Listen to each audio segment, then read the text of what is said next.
Hello everybody, welcome back to another video, and today we're going to be reviewing Halloween H20. So this is the 7th film in the franchise, and it really marks a real conclusion for this franchise. Really, this is the last Halloween film I really like. I like 1 through 7. Everything after is just mediocre in my opinion, and the next film after this one is bad. Which we'll talk about the next episode, Halloween Resurrection, which I'm not even going to try to defend it, but... So, H2O, let's get into it. To explain the new timeline, this takes place in a timeline where the last timeline was about the Cult of Thorn trilogy, and the first two. This one takes place, and the only continuity with this one is Halloween 1 and Halloween 2. So ignore 4, 5 through 6, and of course Halloween 3 is different. So, Jamie doesn't exist in this timeline. Instead, Laurie has a son named John. And this one feels a lot like the original, but I think Laurie's a lot better in this one as an older Laurie compared to what she is in Halloween 2018, personally. And she feels a lot more human with her trauma and stuff like that. With her writing, I will admit, though, that H2O is better. I felt like overlooked a lot, but there's parts of it I do enjoy.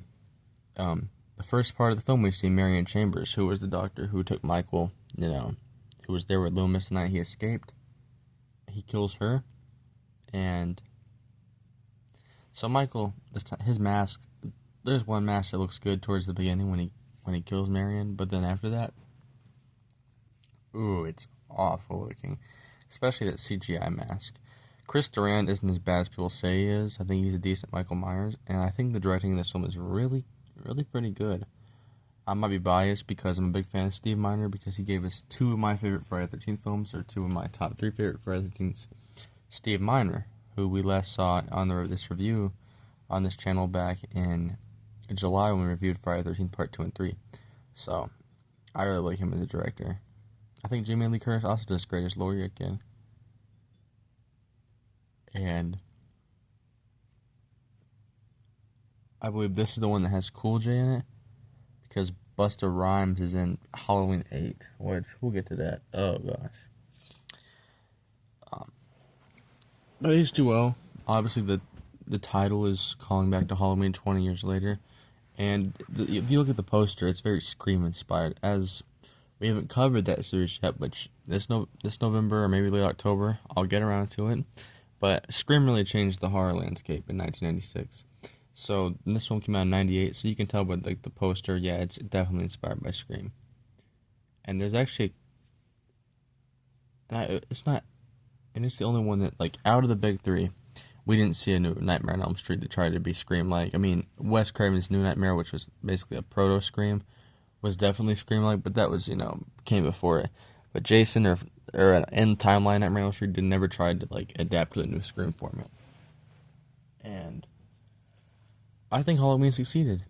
This has a kick-ass ending, which I'll explain when I get to it in a little bit, and I feel like this really is the end of the series, if you want to look at it like this, because I do believe this, if you ignore Resurrection and the remakes and that new Blumhouse trilogy, this is a great finale, because at the end of this film, Laurie's got Michael pinned, and she decapitates him.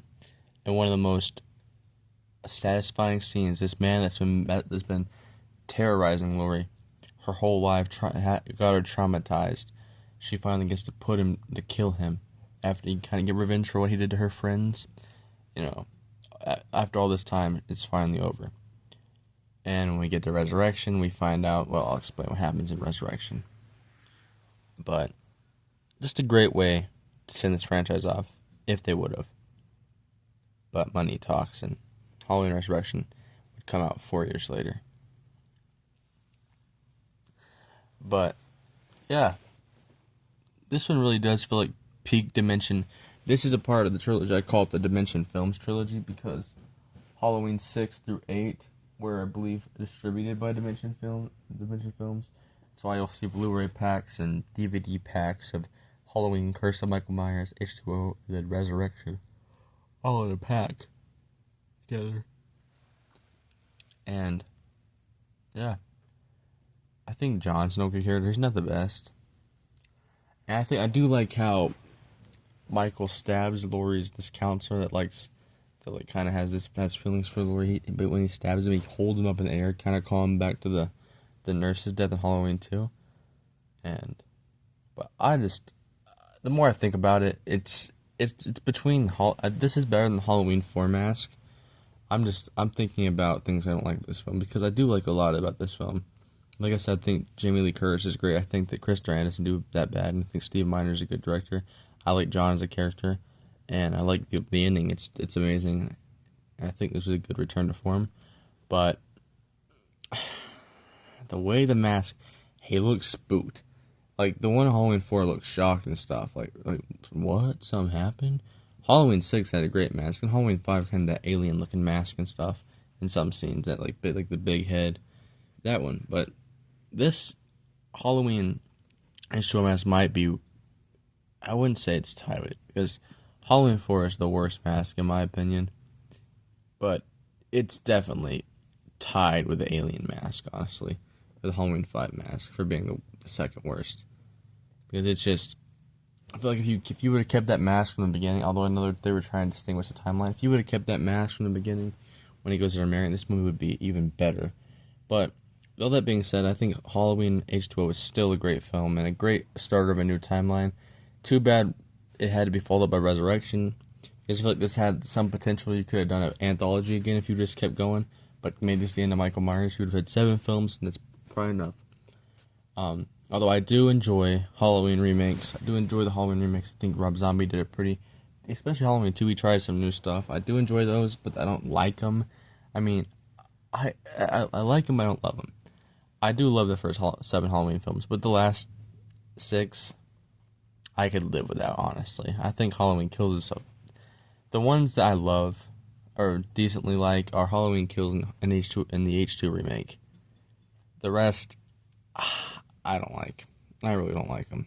I appreciate they tried something new, but yeah. But we'll get to my opinions on those when we get to Halloween 2007 and then Halloween 2 remake. But next episode will be Halloween Resurrection, and I plan on making an episode where I talk about the new Sweet Revenge short that Jason, because I'm actually was pleasantly, some of the gore I was pleasantly surprised by. So we'll talk about that after these next couple of Halloween reviews. But until then, I love you guys. Christ loves you. Take care. Stay blessed. And I'll see you in the next one.